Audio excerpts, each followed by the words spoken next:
three account need to rename and you have to mention on the RERA portal. The first account that needs to be opened is RERA designated collection bank account, which is known as 100% of the account. The second account, which will be named as RERA designated separate bank account of the project, that will be as 70% of the account. And the third account would be RERA designated transaction bank account of the project, that would be act as 30% of the account. And then, and the other thing is all the three accounts needs to open in the same bank only. And further, it says that the all account, the collection account needs to mention on all the allotment letters and agreement for sale when any promoters issues to any purchaser, that on which account he have to deposit the money. Further, they have also mentioned strictly in their order that the nomenclature of the bank account should be same which they have mentioned in the order, and that should not be changed by any bank. So the nomenclature which they say, we have assumption that let the name of the developer be ABC, then there is a landowner promoter whose name is DEF, and there is also another joint developer whose name is PQR, and the project name is XYZ. So the order says that the bank account that needs to be opened should be in the name of, for the developer promoter, it should be in the name of ABC Private Limited, RERA developer, RERA designated collection bank account, XYZ. And then the other account would be ABC Private Limited, RERA designated separate bank account of XYZ, and ABC Private Limited RERA transaction bank account for XYZ. So this name would be exactly like this. The bank cannot say that we will not accept this name or number of character may come jata hai, so we would like to small DES or something else. The full name should be there in the bank account. So bank needs to follow this order. Further, for the landowner, the same would be replaced with his name, and the second, the developer promoter, the name would be replaced by his name. Rest all would be remaining the same.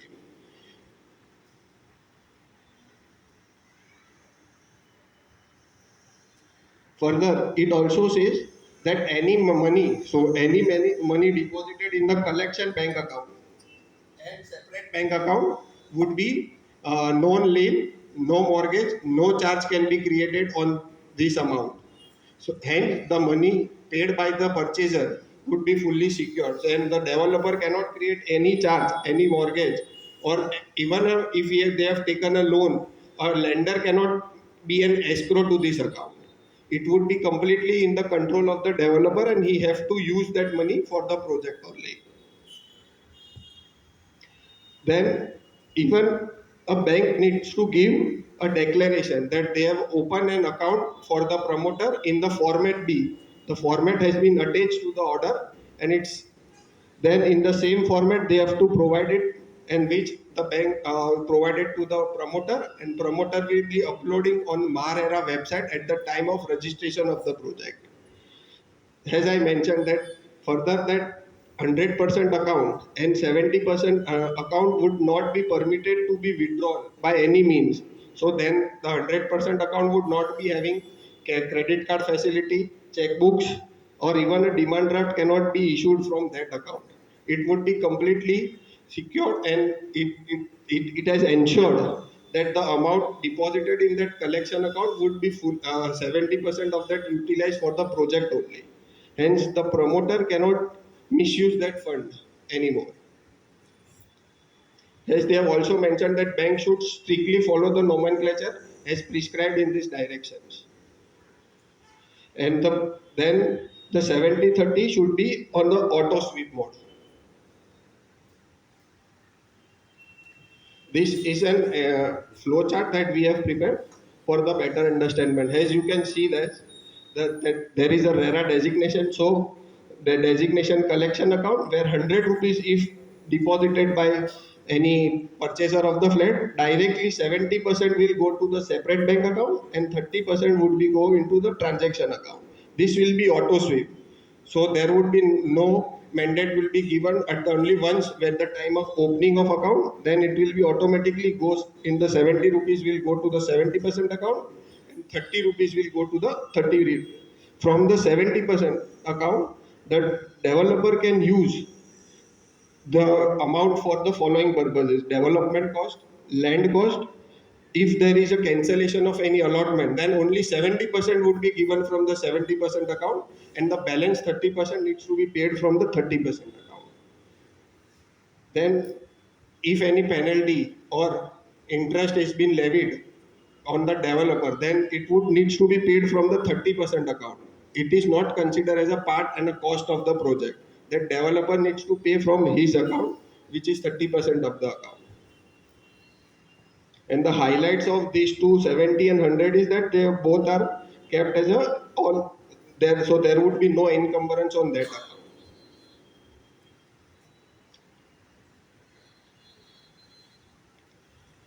The only change, if there is an area share and there are multiple promoters, then the exercise which 100%, 70%, and 30% is there has to be done by all the promoters. And for revenue share, if all, even if for the revenue share there are multiple promoters, then it has to be done for all the promoters. The only additional to that is there would be, this is for the area share, where both the promoters, even a landowner promoter has to maintain 100, 70, 30. This will be auto sweep, and the developer also needs to maintain 100, 70, and 30. That would be an auto sweep account. This was already in place. Where in area share, all the promoters needs to do like that only. So there, here in area share, there is not much change. The major change is in the revenue share. So suppose there are three, four promoters and all are sharing a revenue share on the revenue share basis. Then there has to be one master collection account which will collect all the money. At the time of opening the bank account, amongst all the promoters, one of the promoter would be elected as a designated promoter, and that needs to be informed to the bank at the time of opening the account that this promoter would be a designated promoter. Hence, the bank will be opening his bank account with the name as designated master account. Then that promoter name will be there, and it would be termed as designated master account. After that, all the three promoters needs to open 100% account with his revenue share. Suppose for an example, one of the promoter is having 30% share in the revenue, then he will 100 rupees deposited in this account, directly go 30 will be going in his 100% account, and from that 30, 70, that is 20, 21 will go in this account, and the 30 remaining 9 rupees will be going in this account. And current situation before this order, what normally used to be happen, this needs to only 100% account was there, and from there 70 goes to the developer and 30 goes to the his transactions account, and from all the promoters would share from that account only. Now the major change here is all the promoters needs to open their respective accounts and give a mandate. It's a written mandate, and we also needs to give a copy of a development agreement where it is clearly mentioned the share of each of the promoter. Hence, bank then in auto sweep mode will transfer every 100 in that ratio. So even if there is a change in D at later stage, we need to inform a bank that there is a change. So now when 100 rupees comes, you have to divide in this ratio. This is the major change which is introduced by the order number 56.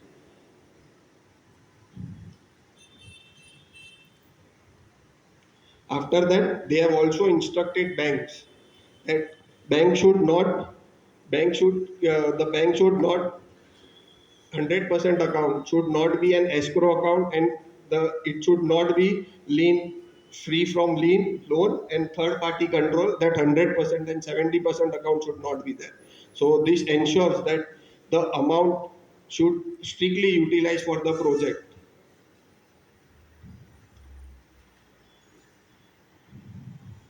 Then they have also covered one point which says that if the promoter has already taken a loan before applying for the registration of the project, then he has to give an undertaking that I have taken a loan from so and so financial institution, and for that he has to also give a CA certificate mentioning that the loan amount which has been obtained by the promoter has utilized in the project only.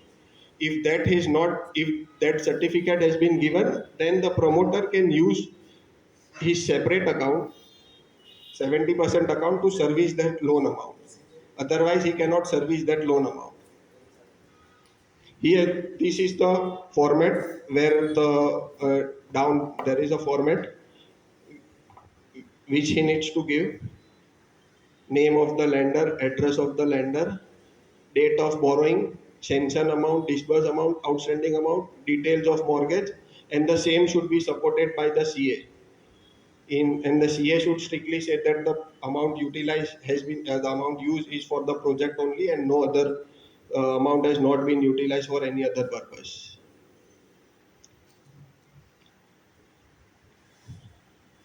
Bank shall ensure that this all account has once again that there is no encumbrance to the 70% and 30% of the account. These are the other general points which says that if the project is suspended by the RERA for any reason, then the withdrawal from all the bank account would be restricted. Uh, then if the RERA passes defreezing order, then bank immediately needs to defreeze the RERA. Currently, there are cases which has come out that bank RERA gives an order for defreezing, but bank takes its own sweet time to defreeze the amount. It's ideally take 8-10 days more.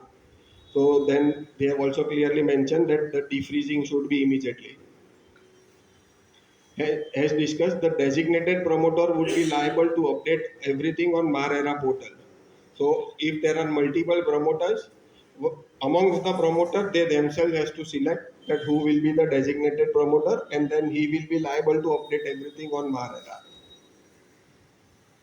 If there is any non-compliance, then they will be punishable under section 60 and 63. That is, they will be blocked from withdrawing the amount, and the penalty shall be levied. And the certificates. Now the major issue here is when there are multiple accounts. Now the multiple CA certificate will also be required to be issued. So if we have seen, there are almost, if we presume that even there are two promoters, then there are all two CA certificate for each project. Every quarter will be required. So this is where the CA comes into the picture, where every quarter they have to issue the CA certificate. Form 3 has a QPR process, and after every end of the financial year, Form 5 need to be submitted to RERA after auditing the three accounts.